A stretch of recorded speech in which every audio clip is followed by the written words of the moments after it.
সবাইকে একটা bad news দেব। আমার মনটা সত্যিই ভীষণ খারাপ, মানে আমি ভাবতেও পারিনি যে এত কিছু করেও আমি ঠিকঠাক রাখতে পারবো না। বলছি ব্যাড নিউজটা কি। তার আগে বলি যে আমি ব্যালকনিতে ভিডিও করছিলাম, তো হয়ে যাওয়ার পর ভাবলাম যে রেডি যখন আছি তোমাদেরকে দেখিয়ে দিই কী কী গাছ আগেরবার নিয়েছিলাম আগের দিন। তো তোমরা আমাকে যারা যারা রিকোয়েস্ট করেছিলে যে যেই গাছগুলোর জন্য, সেগুলো আমি কিছু কিছু গাছ পেয়ে গেছি, আর যেগুলো পাইনি অ্যাভেলেবেল সেগুলো আর নেওয়া হয়নি। বাট আমি দেখাচ্ছি কী কী গাছ নিয়েছি। ব্যালকনিতে অনেকগুলো গাছই রাখা আছে, আর এ বাদে কয়েকটা ইনডোর প্ল্যান্ট আছে, দেখাচ্ছি তোমাদেরকে সবটা। ঠিক আছে, চলো। আচ্ছা, এখান থেকে স্টার্ট করি। এটা হচ্ছে আরেকা প্ল্যাম। এটা ইনডোর একটা গাছ, ঠিক আছে। এটা আমি নর্মালি এখানে রেখেছিলাম, ঘরেও রাখি।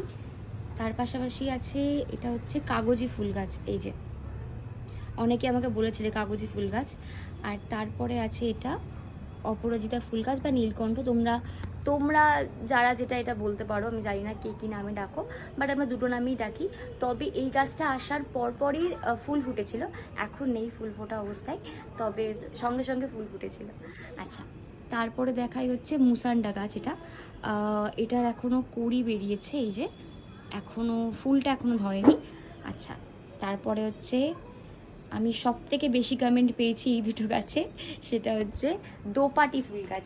আচ্ছা, দোপাটি ফুল গাছে এইটা আর এইটা দুটো দুরকম কালারে নিয়েছি।